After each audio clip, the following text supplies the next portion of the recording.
有一种声音你一定听过，不是雷声，不是雨声，而是当两块石头紧紧挨在一起，不得不互相摩擦时发出的那种沉闷、生涩，甚至带着一点痛感的声响。那是骨头与骨头碰撞的声音，是人心与人心错位时的回响。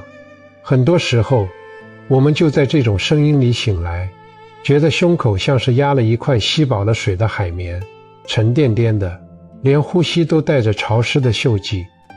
你有没有过这样的时刻？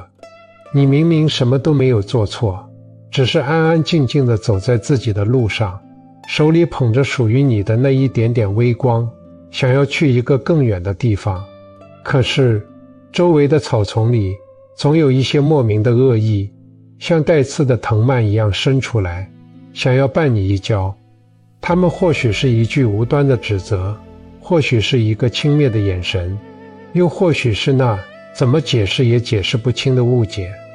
你觉得委屈，你觉得愤怒，你想停下来，把手里的光放下，转过身去把那些藤蔓扯断，去和那些躲在暗处的影子争个输赢。哪怕只是想一想那个场景，心里的血都会热起来，像是沸腾的水顶着壶盖。你告诉自己，不能就这样算了，如果不反击，他们会以为我软弱，如果不辩解，这身泥点子就永远洗不净了。于是你停下了脚步，你站在那片泥泞里，准备拔剑。可是请等一等，就在你准备转身的那一刻，请允许我陪你，哪怕只停留3秒钟。我们试着闭上眼睛，听一听周围的声音。除了那些嘈杂的叫嚣，你听见风吹过树梢的声音了吗？你听见远处流水的声音了吗？那个声音在说，这一段路原本就是泥泞的。我们常常以为修行是在云端，是在干净明亮的禅堂里，是在一切都顺随心意时的那个岁月静好。但生活最真实的质地，往往是在沼泽里。那些让你痛苦的人，那些让你辗转反侧的事，那些莫名其妙落在你身上的灰尘，它们不是路障，它们就是路本身。我想给你讲一个关于渡河的故事，不是书上写的，而是可能发生在你我心里的画面。想象你现在独自一人，撑着一只小小的木船，要穿过一片巨大的雾气弥漫的沼泽。你的目的地是彼岸，那里有你一直渴望的清静和辽阔。但这片沼泽并不太平，水浑浊不堪，水面下潜伏着许多看不清面目的生物。我们可以叫它们鳄鱼，也可以叫它们恶意、嫉妒，或者是无名的愤怒。当你划船的时候，这些东西会浮上来，它们撞击你的船板，发出咚咚的巨响。它们在水里搅动漩涡，试图让你偏离航向。它们甚至探出头来，对着你露出獠牙，喷出腥臭的气息。这时候，人的本能反应是什么？是拿起船桨去打它们。你觉得如果不把它们打跑，船就没法走。于是你愤怒地挥舞船桨，你大声地呵斥，你甚至想跳进水里，去和它们肉搏，去证明这片水域应该属于正义，而不属于他们。可是，当你真的这么做的时候，你会发现一件可怕的事情：你的船桨一旦用来攻击，就不再用来划水了。船停在了沼泽中央，停在了最危险、最臭气熏天的地方。你打退了一条鳄鱼，引来了10条。你哪怕杀死了所有的鳄鱼，你自己也已经满身淤泥，精疲力竭。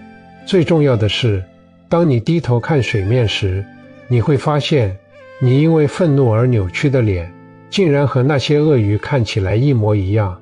这就是软着。当你凝视深渊时，深渊也在凝视你。当你与恶意纠缠时，恶意就渗入了你的骨血。你以为你在战胜他们，其实是他们同化了你。我曾经也在这片沼泽里迷路了很久。那时候，我听不得一句难听的话，受不得一点点的冤枉。我觉得我的清白比什么都重要。我觉得我要让所有人都承认我是对的。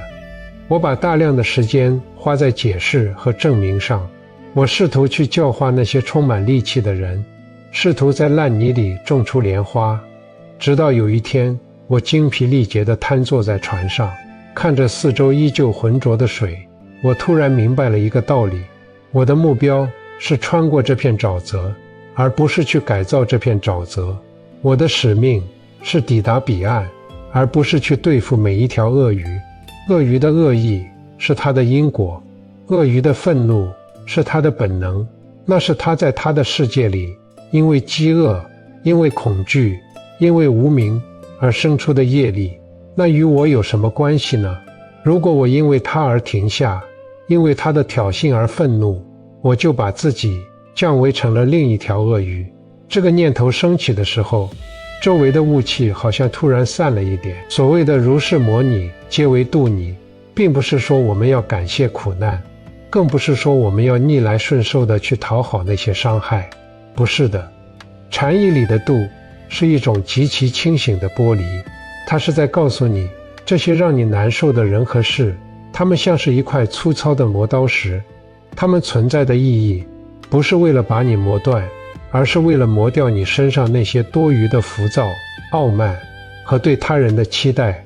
当别人向你投来恶意时，就像是有人往你的船上扔了一块沉重的石头，如果你接住了，抱在怀里，愤怒地想要扔回去，你的船就会因为沉重而下沉。但如果你只是看着它落下，看着它甚至都没有砸中你，只是砸进了水里，溅起一点水花，然后消失不见，你的船依然轻盈。这种不接就是最大的反击。在这个过程中，你会经历一种很微妙的心理变化。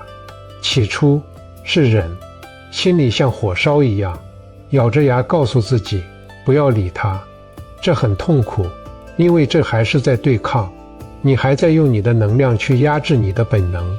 慢慢的，这种忍会变成容，就像大海容纳百川，也容纳泥沙。你开始看到那些充满恶意的人背后的可怜。一个人如果内心充满了宁静和喜悦，他是不会想要去攻击别人的。只有内心像沼泽一样腥臭、混乱、充满痛苦的人，才会溢出那些黑色的汁液，试图把别人也拉进去。当你看到这一点时，你就不再是愤怒，而是悲悯。你会觉得他们在这片泥潭里挣扎了那么久，除了咬人，他们什么都不会。而你手里有桨，你有方向，你有一整片大海在等着你。你为什么要和一个注定要留在沼泽里的生物计较呢？这时候，你划船的动作就会变了，不再是慌乱的、用力的，而是沉稳的、有节奏的。每一次划桨都是一次深呼吸。别人说你懦弱也好，说你不敢应战也好，说你幸灾乐祸也好，这些声音都变成了耳边的风。你知道，你不需要向岸边的枯树解释你要去哪里，你也不需要向水里的石头证明你的船有多坚固。你的笃定不需要观众，这其实是一场非常孤独的旅程。我们总是希望被理解，希望有人能看到我们的坚持，但真正的成长往往发生在无人知晓的深夜，是在你无数次想要爆发，却最终选择沉默地低头赶路的那一刻，是在你看着那个曾经让你气得发抖的人，如今再看他，内心竟然毫无波澜，甚至觉得他有点像一个演得很卖力的小丑的那一刻，你就渡过去了。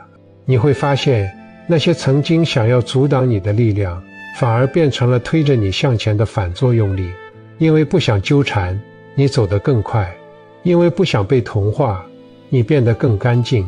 就像水流遇到石头，它不会停下来和石头争吵。你为什么挡我的路？它只是轻轻地绕过去，继续向下流。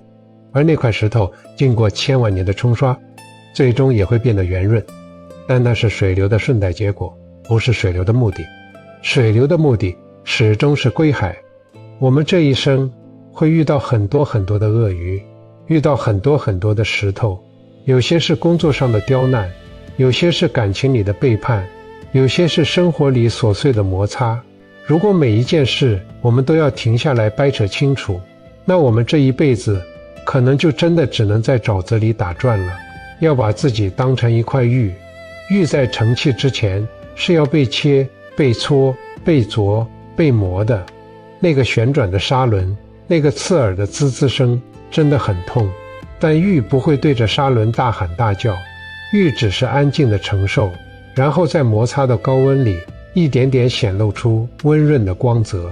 等到有一天你终于穿过了那片沼泽，回头望去，你会看到那片曾经让你恐惧、愤怒、委屈的水域，在夕阳下竟然也泛着粼粼的波光。那些曾经面目狰狞的鳄鱼，不过是景色的一部分。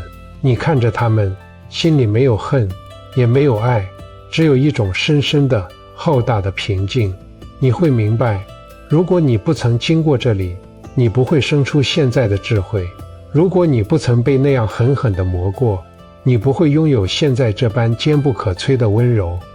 那彼岸的花开了，风很轻，你把船系在岸边，拍了拍身上的尘土。